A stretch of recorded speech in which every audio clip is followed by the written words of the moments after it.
Puji Tuhan. Baik saudara-saudara, pagi hari ini saya akan bicara di seri yang ketiga dan saya akan bicara tentang tema yang sama.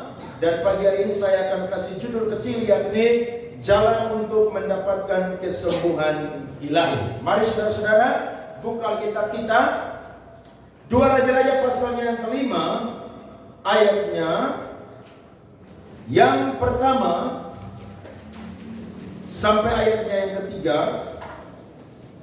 Kemudian lompat ke ayat 13 sampai 14 supaya tidak terlalu kepanjangan saya dan saudara membacanya pada pagi hari ini. Naaman disembuhkan. Naaman, panglima Raja Aram, adalah seorang terpandang di hadapan tuannya dan sangat disayangi, sebab oleh dia Tuhan telah memberikan kemenangan kepada orang Aram. Tetapi orang itu seorang pahlawan tentara sakit kusta. Ayat 2 saudara.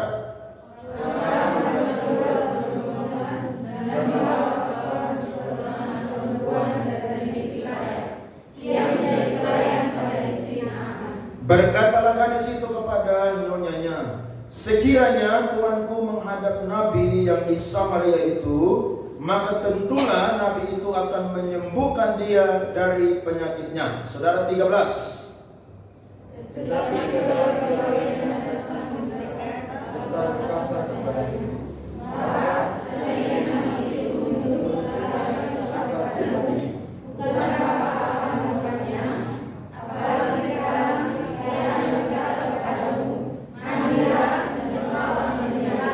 Sama-sama. Maka turunlah ia membenamkan dirinya 7 kali dalam sungai Yordan, sesuai dengan perkataan abdi Allah itu. Lalu pulihlah tubuhnya kembali seperti tubuh seorang anak, dan ia menjadi tahan. Tepuk tangan untuk saudara-saudara. Bangsa Israel, mereka itu sangat memiliki banyak sekali musuh-musuh. Dan musuh-musuh mereka adalah bangsa-bangsa yang ada di sekitar mereka. Kalau saudara ingat, ketika Yosua dan orang Israel menduduki tanah Kanaan, ada beberapa suku bangsa yang tidak dipunahkan oleh Tuhan. Itu sengaja supaya menguji bagaimana kemurnian, kerohanian daripada orang-orang Israel. Tetapi juga bangsa-bangsa ini melakukan peperangan kepada bangsa Israel. Dan salah satu bangsa yang melakukan peperangan kepada bangsa Israel adalah bangsa Aram. Pada masa Raja Ahab memerintah, musuh buyutan orang Israel adalah bangsa Aram. Nah, mari kita lihat saudara sejarah tentang bangsa Aram. Yang pertama, bangsa Aram ini adalah bangsa yang berasal dari keturunan Sem. Kita lihat firman Tuhan, Kejadian pasalnya yang ke-10 ayat 22 sampai 24. Perhatikan firman Tuhan. Keturunan Sem ialah Elam, Asyur, Arpaksad, Lut, dan Aram. Keturunan Aram ialah Uz, Hul, Geter, dan Mas. Arpaksad memperanakan Sela, dan Sela memperanakan Eber. Saudara lihat data yang kedua, Kejadian 11 ayat 10 sampai 13 dan ayat 22 sampai 26. Firman Tuhan mencatat, inilah keturunan Sem. Diulang lagi dalam Kejadian pasalnya yang ke-11. Setelah Sem berumur 100 tahun, ia memperanakan Arpaksad 2 tahun setelah Airba itu. Sem masih hidup 500 tahun setelah ia memperanakan Arpaksad, dan ia memperanakan anak-anak lelaki dan perempuan. Setelah Arpaksad hidup 35 tahun, ia memperanakan Sela. Arpaksad masih hidup 403 tahun setelah ia memperanakan Sela, dan ia memperanakan anak-anak lelaki dan perempuan. Lompat ayat 22 sampai 24. Setelah Serug hidup 30 tahun, ia memperanakan Nahor. Serug masih hidup 200 tahun setelah ia memperanakan Nahor, dan ia memperanakan anak-anak lelaki dan perempuan. Setelah Nahor hidup 29 tahun, ia memperanakan Tera. Nahor masih hidup 119 tahun setelah ia memperanakan Tera, dan ia memperanakan anak-anak lelaki dan perempuan. Setelah Tera hidup 70 tahun, ia memperanakan Abram, Nahor, dan Haran. Berarti saudara-saudara, jelas bahwa keturunan Aram dan keturunan daripada Abraham berasal dari satu nenek moyang yang sama. Itu data yang pertama. Sedangkan data yang kedua, para bapa leluhur atau para patriark orang-orang Ibrani, yakni Abraham dan saudara-saudara dan orang tuanya, ketika mereka keluar dari Ur Kasdim, mereka menetap di satu tempat namanya Haran. Tempatnya di satu kota namanya Padan Aram. Pada waktu itu di wilayah Mesopotamia. Sebagian keluarga mereka menetap di sana. Ada Nahor, Betuel, dan juga Laban sebagai orang Aram. Sedangkan Abraham, saudara-saudara, pergi ke Kanaan. Istri-istri Ishak dan Yakub berasal dari cabang keluarga Aram dan menyuguhkan pengakuan orang Israel di kemudian hari, bapakku dahulu seorang Aram, seorang pengembara. Ulangan 26 ayatnya yang kelima. Firman Tuhan mencatat, kemudian engkau harus menyatakan di hadapan Tuhan Allahmu demikian, bapakku dahulu seorang Aram, seorang pengembara. Ia pergi ke Mesir dengan sedikit orang saja dan tinggal di sana sebagai orang asing. Tetapi di sana ia menjadi satu bangsa yang besar, kuat, dan banyak jumlahnya. Dari sini jelas saudara bahwa mereka ini bersaudara dari satu nenek moyang yang sama. Pertanyaannya, mengapa Tuhan memberikan kemenangan kepada Aram atas Israel dan Naaman disertai oleh Tuhan? Saudara lihat, data yang pertama adalah Tuhan pakai Naaman untuk menggenapi firman-Nya bagi Ahab yang disampaikan oleh seorang nabi yang bernama Mika bin Yimla. Lihat firman Tuhan 1 Raja-Raja pasal 22 ayat 34. Firman Tuhan mencatat 37 sampai 38. Tetapi seorang menarik panahnya dan menembak dengan sembarangan saja. Waktu itu mereka berperang, saudara-saudara, untuk merebut satu tempat namanya Ramot Gilead. Dan Ahab ini minta pertolongan kepada satu raja Yehuda, namanya adalah Yosafat. Nah, Ahab ini panggil nabi-nabi palsu untuk menyatakan firman kepada mereka. Tapi Yosafat bilang, apakah tidak ada nabi lagi di daerah ini? Maka Ahab bilang begini, ada sih, tapi aku benci kepada dia. Aku kesal kepada dia karena semua nubuatannya berisi hal-hal yang jahat kepadaku. Jadi Ahab ini benci sekali dengan satu nabi yang ada pada waktu itu, namanya Mika bin Yimla. Karena disampaikan firman, saudara, selalu yang jahat, selalu yang buruk. Akhirnya saudara-saudara, Nabi Mika ini ditampar, saudara, dan dia berkata bahwa kalau engkau pulang dengan selamat, maka firman Tuhan itu tidak datang dari Tuhan. Ketika mereka berperang, saudara, maka Yosafat maju, Ahab maju. Tapi Ahab, saudara, dia pakai topeng supaya tidak kelihatan. Tapi Raja Aram yang bernama Ben-Hadad bilang begini, jangan sembarangan bunuh, tapi cari Raja Israel. Ketika itu, saudara, Ahab lari, saudara. Mereka melihat Yosafat. Mereka mau bunuh Yosafat, tapi mereka sudah ingat pesan dari raja mereka.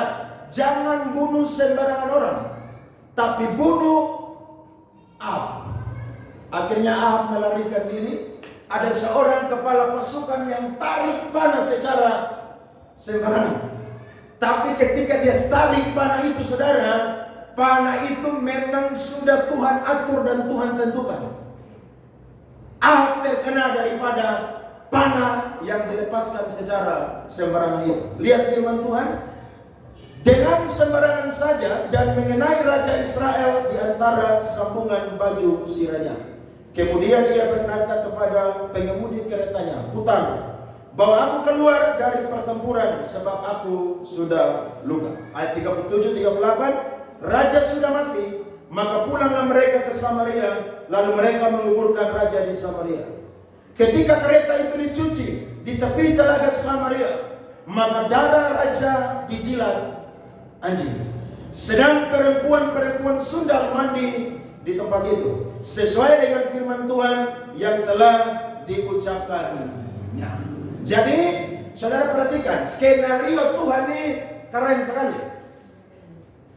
Ini bangsa bukan bangsa yang murni penyembah Allah, walaupun mereka satu nenek moyang. Tapi saudara perhatikan, untuk menghancurkan Ahab, Tuhan bisa pakai bangsa yang bukan penyembah Yahweh pada waktu itu. Kalau saudara belajar Alkitab, Tuhan bisa pakai Nebukadnezar dan Babel untuk hukum orang-orang Israel buang di pembuangan selama 70 tahun. Berarti tidak mustahil juga Tuhan bisa pakai yang namanya Aram untuk bisa menghancurkan Israel. Amin. Saudara perhatikan, Tuhan punya banyak cara yang luar biasa. Seorang sejarawan Yahudi namanya Yosefus, dia pernah berkata, orang yang menarik panah dan menembak dengan sembarangan saja dan melukai Ahab sampai mati adalah Naaman. Jadi Yosefus, seorang sejarawan, catat, yang tarik panah sembarangan itu adalah Naaman. Tidak heran Raja Aram sangat mengasihi Naaman. Amin. Yang kedua, Tuhan mau menyatakan kemuliaannya lewat sakit kusta Naaman. Dia punya pangkat, punya jabatan, disayangi. Tapi sayangnya dia sakit kusta. Siapa yang pernah sakit kusta di sini? Ada? Jangankan kusta, panu aja saudara udah tidak nyaman. Jangankan panu, jerawat aja di wajah saudara, saudara sudah tidak nyaman. Nah, bagi orang Israel, orang yang sakit kusta itu diasingkan dan tidak bisa bekerja dan berbuat apa-apa. Tapi bagi orang Arab, mereka masih tetap yang namanya bisa bekerja. Jadi Tuhan mau menyatakan kemuliaannya, saudara-saudara, lewat sakit kustanya Naaman. Berarti penyakit yang Naaman alami, saya percaya adalah rancangan daripada Tuhan. Amin. Supaya apa? Supaya kemuliaan Tuhan itu dinyatakan. Nah, kita akan lihat ada dua jalan yang Naaman harus tempuh untuk mendapatkan kesembuhan ilahi. Yang pertama, Naaman harus mendengarkan nasihat dari seseorang yang mungkin orang biasa, tetapi dia adalah anak Tuhan. Saudara tadi baca firman Tuhan, ketika orang Israel ditawan, maka ada seorang gadis juga yang ditawan dan dibawa untuk bekerja di rumah daripada Naaman sebagai pembantu di rumah Naaman. Nah, dia dengar bahwa Naaman ini sakit kusta, sehingga saudara-saudara, dia memberikan nasihat, usulan, saran kepada Naaman supaya Naaman itu pergi berobat di Samaria. Karena ada satu nabi di sana namanya adalah Nabi Elisa. Itu nabi itu punya karunia kesembuhan ilahi. Jadi saudara perhatikan, pada waktu itu hamba-hamba Tuhan yang sudah diberikan karunia kesembuhan ilahi itu sudah ada. Dan ini sesuatu yang alkitabiah. Ada banyak orang yang tidak percaya mujizat kesembuhan ilahi sampai hari ini, dan mereka menganggap itu sudah terjadi pada zaman-zaman Alkitab saja. Tapi saya mau berkata, mujizat Tuhan, kesembuhan ilahi masih tetap terjadi sampai hari ini. Bahkan sampai Tuhan datang masih tetap terjadi. Gadis ini kasih masukan, kasih saran, kasih nasihat kepada Naaman. Padahal dia seorang pembantu. Naaman ini kan majikan. Tapi ingat saudara-saudara, kadang-kadang nasihat masukan dari orang-orang yang kita anggap kecil, tapi kalau mereka anak Tuhan, itu nasihat yang sangat alkitabiah. Amin. Jadi kalau saudara ketemu orang yang sakit atau orang yang menderita, saudara jangan kasih dia nasihat yang sesat. Lu pergi aja ke Pulsa Mau sana tuh. Lu pergilah ke mana? Kolbano sana, ada dukun pintar di sana. Lu pergilah ke Rote lah, ke Nuse sana, Ndao tuh itu dukun hebat semua di sana. Pergilah ke Sabu di Gunung Merebu sana tuh banyak sekali itu. Saudara jangan kasih nasihat saran yang sesat. Tapi kasih nasihatlah yang Alkitab biar. Lu mau dapat mujizat, datang gereja di Kupang Presenda. Percaya aja, lu dapat mujizat. Lo iya itu nasihat yang Alkitabiah. Lu mau dapat mujizat. Ada satu hamba Tuhan di kota Kupang, dia kalau doa orang pasti mujizat itu terjadi. Bukan karena dia pembuat mujizat, tapi memang Tuhan mungkin kasih dia karunia kesembuhan ilahi. Dan yang menyembuhkan bukan dia, tapi yang menyembuhkan adalah Tuhan. Amin. Dia kasih nasihat. Nah di zaman itu soalnya ada obat untuk orang kusta, soalnya ada. Jadi mau berobat pakai obat apapun tidak bisa. Satu-satunya cara adalah bertahan hidup dengan sakit kusta tersebut. Ketika Naaman dengar ini saudara-saudara, maka segeralah dia minta izin kepada raja pada waktu itu untuk kirim surat kepada Raja Yoram yang memerintah pada waktu itu. Maka dia berangkat saudara-saudara, dia siapkan segala macam persembahan yang terbaik kepada Elisa. Zaman itu kalau orang mau ketemu hamba Tuhan, tidak pergi dengan tangan yang kosong. Pergi harus bawa apa? Persembahan kasih. Jadi mau didoakan tapi jangan pergi dengan tangan kosong.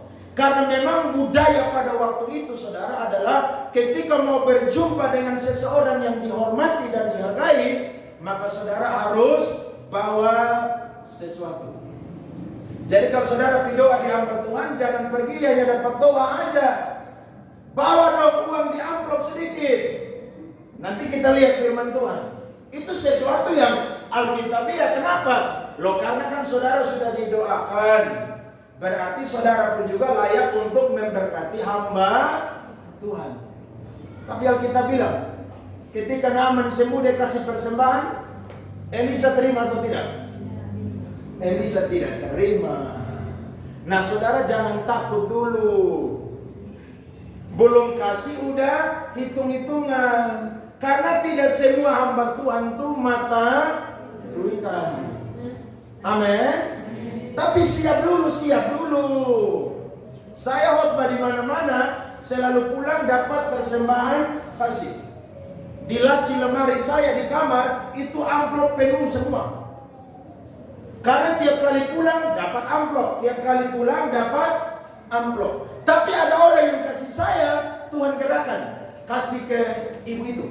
Maka ketika pulang dari tempat persekutuan doa, saya ambil itu amplop, saya kasih ke orang itu.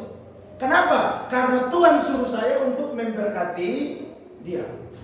Bukan karena persembahannya kecil, tapi karena memang Tuhan menggerakkan. Amin. Alkitabiah toh? Jadi kalau ketemu hamba Tuhan, kalau saudara tidak bisa bawa uang, bawa bakso satu bungkus saja, satu porsi. Loh iya, karena memang saudara bisa beli bakso satu porsi. Kalau saudara lagi masak ikan kuah asam di rumah, bungkus bawa kasih dia. Saya yakin dia terima karena makanan. Tidak mungkin dia tolak. Apalagi dibawa nasi babi bakar saudara, campur kecap bango di situ. Wah, harus terima itu. Kenapa? Karena itu enak, saudara-saudara. Lihat toh? Nah, ternyata Elisa ini diakui dia hamba Tuhan yang punya karunia kesembuhan ilahi. Naaman ikut. Maka Naaman, saudara-saudara, pergi berangkat jauh-jauh dari tempatnya yang ada di Aram sana, di daerah Damsyik sana, pergi menemui Elisa yang ada di Samaria. Nasihat orang kecil, kalau dia hamba Tuhan, Tuhan bisa pakai dia untuk menyatakan firman-Nya kepada saya dan saudara. Jalan yang kedua adalah dia harus ikuti perintah Tuhan, bukan maunya dia. Ayat 8-10 firman Tuhan mencatat, segera sesudah didengar Elisa abdi Allah itu bahwa Raja Israel mengoyakkan pakaiannya, dikirimnyalah pesan kepada Raja, bunyinya, mengapa engkau mengoyakkan pakaianmu? Biarlah ia datang kepadaku, supaya ia tahu bahwa ada seorang nabi di Israel. Kemudian datanglah Naaman dengan kudanya dan keretanya, lalu berhenti di depan pintu rumah Elisa. Elisa menyuruh seorang sekuan kepadanya mengatakan, pergilah mandi 7 kali dalam sungai Yordan, maka tubuhmu akan pulih kembali sehingga engkau apa? Menjadi tahir. Perintah Tuhan adalah pergi mandi 7 kali di dalam sungai Yordan.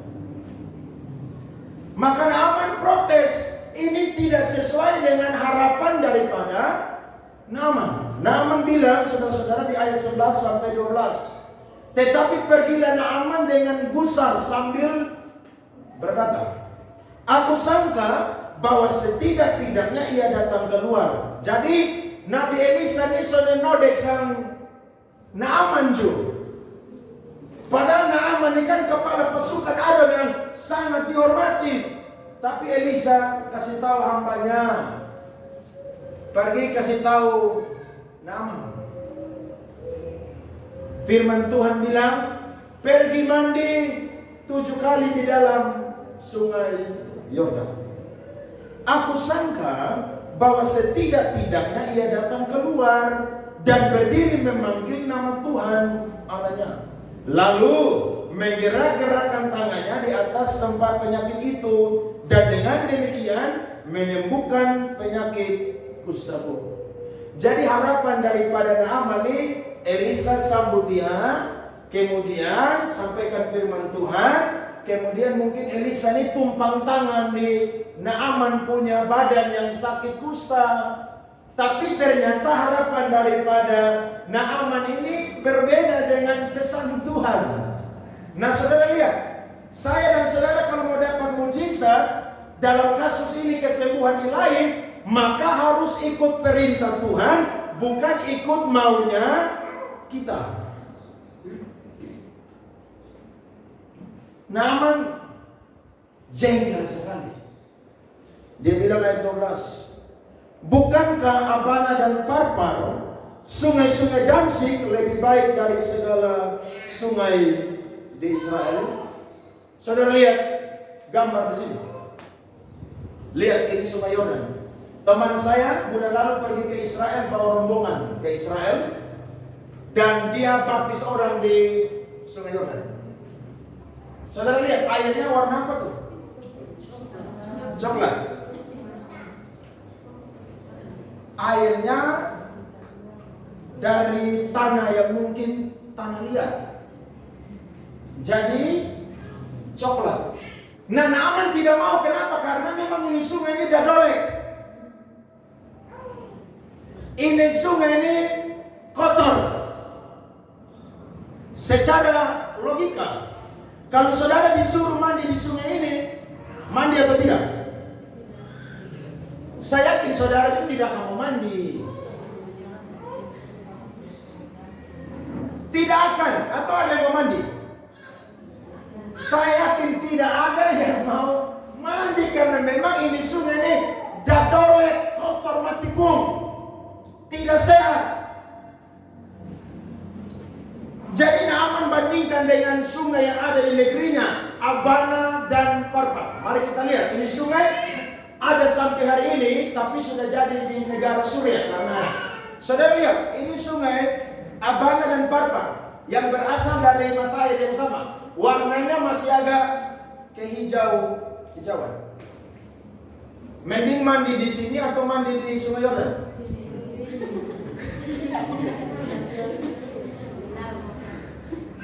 Saya yakin sejorok-joroknya saudara, semalas-malasnya saudara mandi, saudara tidak akan mandi di Sungai Yordan. Betul? Atau ada yang mau mandi? Tidak ada yang mau mandi. Nah, Naaman juga tidak mau mandi. Dia lebih pilih mandi di Sungai Abana atau Sungai Parpa. Tapi ingat, kalau Tuhan yang perintah kadang-kadang tidak sesuai dengan maunya kita. Tidak sesuai dengan harapan kita. Tidak sesuai dengan logikanya kita. Betul tak saudara-saudara? Saudara yang mau atur Tuhan atau Tuhan yang atur kita? Ya Tuhanlah yang atur kita, bukan kita lah yang atur Tuhan. Jadi Naaman bilang, pergi mandi 7 kali di Sungai Yordan. Dia marah, dia jengkel. Tapi dia punya pegawai bilang begini, Bapak, yang hamba Tuhan bilang tadi itu kan cuma mudah. Hanya pergi mandi 7 kali. Mudah atau susah? Tapi ingat, kadang-kadang perintah Tuhan itu bertolak belakang dengan maunya kita. Tapi karena Naaman ini dengar saran dari pegawai-pegawainya, maka Alkitab mencatat apa? Dia pergi mandi 7 kali di Sungai Yordan. Dan ketika dia keluar, kustanya sembuh. Dan kustanya apa saudara? Menjadi baik. Tepuk tangan buat Tuhan saudara-saudara. Amin. Berarti ketika saya dan saudara mau menemukan mujizat atau mendapatkan mujizat, kadang-kadang jalan yang harus kita tempuh tidak sesuai dengan harapan dan kemauan kita. Tapi percayalah, rancangan dan kehendak Tuhan pasti terbaik untuk saya dan juga saudara. Amin. Jadi kalau Tuhan kerja dalam kehidupan kita, kadang-kadang bertentangan. Saudara punya pergumulan. Tuhan bilang doa puasa 40 hari 40 malam. Bukan saudara tidak makan minum, tapi coba doa puasa 40 hari. Bisa atau tidak? Kalau yang tua-tua saya tidak hitung lah. Oma Reke, Oma Saleh udah tua. Tapi yang muda-muda bisa atau tidak? Pasti bisa. Saya yakin saudara lambung, tapi kalau saudara niat, Tuhan akan kontrol itu lambung. Percaya deh. Loh iya. Doa puasa. Jangan saudara berkata, Tuhan jam 9 saya udah lapar. Jam 9 perut saya udah do, re, mi, fa, sol, la, si, do. Bukan 1 oktav, itu 3 oktav. Tapi kalau itu perintah Tuhan, ikut saudara-saudara. Ikut. Kenapa? Karena kalau saudara tidak ikut, saudara tidak akan dapat mujizat. Karena memang itu jalan yang harus saya dan saudara tempuh. Jadi jangan sembarangan untuk saudara lawan. Tapi kalau Tuhan perintah, Tuhan suruh, saya dan saudara coba ikut aja. Ikut aja. Waktu KPC dibangun, saya bilang, Tuhan uang dari mana untuk bayar ruko? Tuhan berkata, kalau di Bandung saya sanggup tolong kamu, di Jakarta saya sanggup tolong kamu, di Kupang pun juga saya bisa akan sanggup tolong kamu. Ketika doa, Tuhan menyertai kelahiran ini sampai akhir. Jadi jalannya mungkin sukar, jalannya mungkin sulit, tapi coba ikut perintah Tuhan. Bisa? Saudara ke dokter aja, dokter bilang datang jam 12 malam di rumah saya. Datang atau tidak? Saudara sakit parah nih, dokter bilang saya udah jadwal penuh, kalau kamu mau jam 12 di rumah saya. Itu dokter tinggal di mana? Takar di sana. Saudara tinggal di Kupang, pergi atau tidak? Pergi. Saya yakin pasti pergi itu. Kenapa? Karena ini dokterlah satu-satunya dokter yang tahu saudara pun sakit. Pergi? Pergi. Loh, kalau saudara tidak pergi, dokter siapa mau tolong saudara? Tidak bisa. Mau tidak mau harus apa? Berangkat pergi. Sukar atau tidak pergi ke Takari malam-malam jam 11 malam? Sukar itu, bisa saudara celaka di jalan. Kenapa? Ngantuk. Jalur Timur Raya itu saudara, bahaya itu. Itu orang lari di sana kencang semua. Tapi karena saudara mau berobat, saudara pergilah ke Takari jam 11 malam. Sampai di rumah daripada dokter jam 12. Tapi tiba-tiba saudara doa di hamba Tuhan. Tuhan bilang, kasih tahu dia tak usah ke Takari. Doa puasa 3 hari aja. Bisa atau tidak? Pilih doa puasa 3 hari atau pergi ke Takari jam 12 malam. Hah? Coba, saya voting. Yang ke Takari angkat tangan. Angkat tangan. Mana boleh ada yang absen? Oke, yang doa puasa 3 hari angkat tangan. Berarti saudara rohani sekali. Bagus. Lo iya dong. Harus. Saya bilang Mama Rini itu sakit kisah. Puasa. Udah sakit, makan setengah mati harus pilih-pilih makanan. Puasa. Karena waktu saya doa malam-malam di kamar saya, Tuhan bilang, Tuhan akan kasih kamu dengan Bapak Arens anak laki-laki. Percaya? Tuhan suka firman di saya kok. Betul toh? Mujizat terjadi. Cuma suruh apa? Puasa. Dokter suruh apa? Jaga makan. Berarti apa? Ada bagian manusia yang harus dikerjakan, tapi ada bagian Tuhan juga yang saya dan saudara harus kerjakan.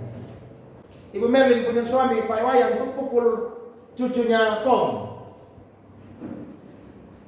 Sampai udah hampir di penjara di Surabaya sana. Cari saya di gereja bawah waktu itu. Datang doa di saya. Saya bilang siapa yang salah? Anak-anak berkelahi. Jadi Pak Wayan respon jadi tampar ini anak. Nah tidak tahu anak ini Pom punya anak. Saudara tahu Pom, polisi militer. Saudara jauh-jauh kalau Pom berdiri tengah jalan, saudara tidak bisa lewat. Mati itu. Pak Wayan ketakutan. Saya bilang, Pak kalau salah ngaku jujur, saya berdoa. Kita doa. Mak Merin datang, tanya. Saya bilang, ya datang doa saja. Kalau mau bawa nasab, persembahan kasih di kantong kolektor. Silakan. Doa saudara. Ternyata mujizat Tuhan kerja. Tuhan jamah itu Pom punya hati. Damai saudara. Pak Wayan tidak jadi di penjara di Surabaya sana. Makanya orang Kodim semua bingung. Mereka panggil Pak Wayan, beli, karena orang Bali, beli. Kamu doa di mana sampai kamu tidak jadi di penjara? Maka beliau jawab, istri saya pergi doa di pendeta. Coba, pakai orang dalam bisa? Saudara lawan Pom mati itu. Tapi ketika datang kepada Tuhan, simpel saja. Doa, serahkan kepada Tuhan, mengaku dosa, Tuhan akan kerjakan. Amin. Nah saudara-saudara, perintah Tuhan ini sangat luar biasa. Akhirnya, kesembuhan daripada Naaman menghasilkan 3 hal. Yang pertama saya catat adalah Naaman mengakui bahwa hanya ada Allah di Israel. Lihat 2 Raja-Raja 5 ayat 15. Kemudian kembalilah ia dengan seluruh pasukannya kepada abdi Allah itu. Setelah sampai Tampillah ia ke depan Elisa dan berkata, "Sekarang aku tahu bahwa di seluruh bumi tidak ada Allah kecuali di mana? Di Israel. Karena itu, terimalah kiranya suatu pemberian dari hambamu ini." Mujizat menghasilkan saudara-saudara orang mengaku bahwa tidak ada Allah di lain tempat selain ada di Israel. Luar biasa toh? Naaman berpikir ada banyak Allah di luar Israel yang bisa menyembuhkan. Jawabannya tidak ada. Jawabannya adalah Allah hanya ada di Israel. Tuhan ada di gereja. Tuhan ada di tempat pelayanan. Tuhan ada di rumah kita. Berarti kalau saudara dan saya ketika menghadapi pergumulan, ayo masuk dalam hadirat Tuhan, memuji menyembah Tuhan, berseru kepada Tuhan. Karena tidak ada Allah di lain tempat. Allah hanya ada di dalam diri saya dan saudara. Bahkan ketika kita berdoa, hadirat Tuhan ada bersama dengan saya dan juga saudara. Amin. Jadi kalau ada orang sakit, bawa datang sini. Kita doa sama-sama. Percaya mujizat sembuh. Percaya aja. Orang punya banyak tantangan, kesesakan, doa. Tuhan pasti yang namanya bekerja. Karena mujizat masih terjadi sampai hari ini. Elisa mau buktikan bahwa tidak ada Allah di luar Israel. Allah yang mampu melakukan kesembuhan ilahi adalah Allah yang hanya ada di Samaria atau Israel. Yang kedua adalah Naaman menjadi penyembah Allah yang benar. Ayat 17 sampai 18. Akhirnya berkatalah Naaman, "Jikalau demikian, biarlah diberikan kepada hambamu ini tanah sebanyak muatan sepasang bagal. Sebab hambamu ini tidak lagi akan mempersembahkan korban bakaran atau korban sembelihan kepada Allah lain, kecuali kepada siapa? Tuhan. Dan kiranya Tuhan mengampuni hambamu ini dalam perkara yang berikut. Apabila Tuanku masuk ke kuil Rimon untuk sujud menyembah di sana, dan aku menjadi pengabdinya, sehingga aku harus ikut sujud menyembah dalam kuil Rimon itu, kiranya Tuhan mengampuni hambamu ini dalam hal itu." Naaman minta tanah dari Israel untuk bikin mezbah yang ada di dalam kuil Dewa Rimon. Dia yang dulu penyembah berhala berubah menjadi penyembahnya Yahweh. Berarti mujizat harus bawa kita untuk apa? Jadi penyembah Tuhan. Jangan terima mujizat masih bergaul dengan dunia. Makanya Yesus marah kepada kota-kota yang pernah dia kecam. Ada Betsaida, ada Korazim, ada Kapernaum. Kenapa? Karena mereka dapat mujizat tapi tidak bertobat. Mujizat harus menggiring kita untuk apa? Jadi penyembah Tuhan. Jadi jangan sembunyi saudara kembali ke dunia. Saudara tidak mau menyembah Allah yang lain, hanya Tuhan Yesus Kristus saja. Dan yang ketiga terakhir, Elisa sangat dihormati di bangsa Aram. Raja Aram menyebut dia sebagai bapa dan menempatkan dirinya sebagai anaknya Elisa. 2 Raja-Raja 8 ayat 7 sampai 9, ayat terakhir. Elisa masuk ke Damsyik, dan pada waktu itu Ben-Hadad Raja Aram sedang sakit. Ketika dikabarkan kepada raja, sudah datang abdi Allah kemari. Berkatalah ia kepada Hazael, "Ambillah persembahan, pergilah menyongsong abdi Allah itu, dan mintalah petunjuk Tuhan dengan perantaraannya. Sembuhkanlah aku dari penyakit ini." Ayat 9, lalu pergilah Hazael menyongsong dia. Diambilnyalah persembahan berupa segala barang yang indah-indah dari Damsyik, sebanyak muatan 40 ekor unta. Sesudah sampai, tampillah ia ke depan Elisa dan berkata, "Anakmu apa?" Ben-Hadad, Raja Aram, "Menyuruh aku menanyakan kepadamu, apakah aku akan sembuh dari penyakit ini?" Israel itu sangat dimusuhi oleh bangsa Aram. Tapi Elisa saudara menjadi pribadi yang sangat dikasihi oleh Raja Aram. Berarti kalau saya dan saudara tolong orang lain, Tuhan pun juga akan membuat mujizat. Kita akan menjadi kesayangan juga dari orang yang kita tolong. Jangan jemu-jemu untuk berbuat baik. Ada amin? Saudara harus tempuh dua jalan ini. Dengarkan nasihat dari orang yang mungkin kecil, tapi kalau nasihatnya Alkitabiah dan dia anak Tuhan, ikuti. Yang kedua, saudara harus ikut perintah Tuhan, bukan ikut maunya kita. Mungkin sukar, mungkin sulit, tapi percayalah, kalau saudara taat, mujizat pasti akan terjadi. Ada amin? Kiranya Tuhan berkati kita semua pagi hari ini. Amin buat firman Tuhan.